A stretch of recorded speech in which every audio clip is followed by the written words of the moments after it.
ডিসেম্বরে জাতীয় সংসদ নির্বাচন আয়োজন নিয়ে বিরোধে মুখোমুখি অবস্থানে পৌঁছেছে বিএনপি ও অন্তর্বর্তীকালীন সরকার। তারেক রহমানের নেতৃত্বাধীন বিএনপি নির্বাচন নিয়ে সরকারের টালবাহানার অভিযোগ তুলেছে এবং ডিসেম্বরের মধ্যেই নির্বাচন অনুষ্ঠানের দাবি জানিয়েছে। অন্যদিকে প্রধান উপদেষ্টা ডক্টর মোহাম্মদ ইউনূস খোলাসা করে বলছেন না কিছুই, জানিয়েছেন নির্বাচন হবে ডিসেম্বর থেকে জুনের মধ্যে।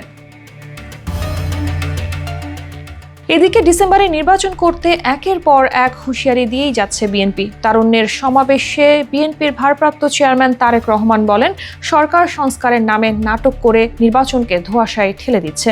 10 মাস পেরিয়ে গেলেও এখনো নির্বাচনের রোডম্যাপ ঘোষণা করা হয়নি। ডিসেম্বরেই নির্বাচন দিতে হবে, নয়তো জনগণ নিজেদের পথ নিজেরা বেছে নেবে। বিএনপির ডিসেম্বরে নির্বাচন চাওয়া নিয়ে জাপান সফরে মুখ খোলেন ডক্টর মোহাম্মদ ইউনূস। টোকিওর নিক্কেই ফোরামে তিনি বলেন, ডিসেম্বরে নির্বাচন চায় কেবল একটি দল। আমরা বিশ্বাস করি প্রয়োজনীয় সংস্কার ছাড়া নির্বাচন হলে আগের পরিস্থিতি ফিরে আসবে। তবে জুনের মধ্যে নির্বাচন নিশ্চিত করাই সরকারের অঙ্গীকার, কিন্তু সংস্কার ছাড়া শুধু ভোট দিয়ে সমস্যার সমাধান হবে না।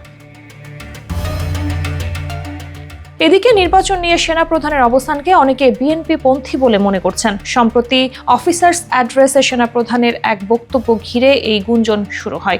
ওই সময় ডিসেম্বরের মধ্যে নির্বাচন হওয়া উচিত বলে তিনি মতামত দেন। বিশ্লেষকদের মতে এই বক্তব্যের মাধ্যমে সামরিক বাহিনীর অবস্থানও সরকারের সংস্কারমুখী প্রক্রিয়ার বাইরে যায়।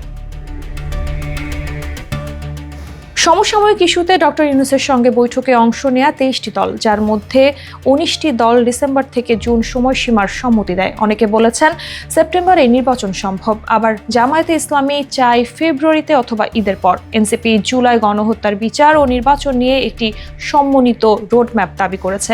নাগরিক ঐক্যের মান্না বলেছেন, ভিন্নমত থাকলেও জাতি হিসেবে ঐক্য জরুরি। এদিকে অন্তর্বর্তী সরকারের ওপর বিএনপির ক্রমাগত চাপ বাড়ছে। একের পর এক দাবিতে রাজপথ ছাড়ছেন না বিএনপির নেতাকর্মীরা।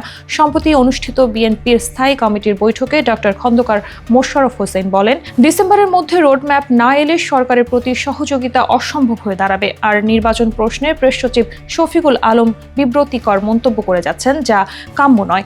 এছাড়া দেশের মানুষও ডিসেম্বরে নির্বাচন চায়।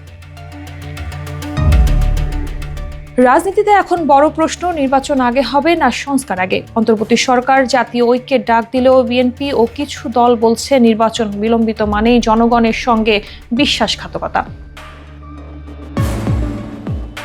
বিশ্লেষকরা বলছেন, অন্তর্বর্তী সরকার সময় মতো নির্বাচনী রোডম্যাপ না দিলে তীব্র হবে বিএনপির আন্দোলন। চাপ বাড়বে ইউনূস সরকারের উপর। বিএনপি অভিযোগ করে আসছে, সরকার সংস্কারের নামে সময় ক্ষেপণ করছে।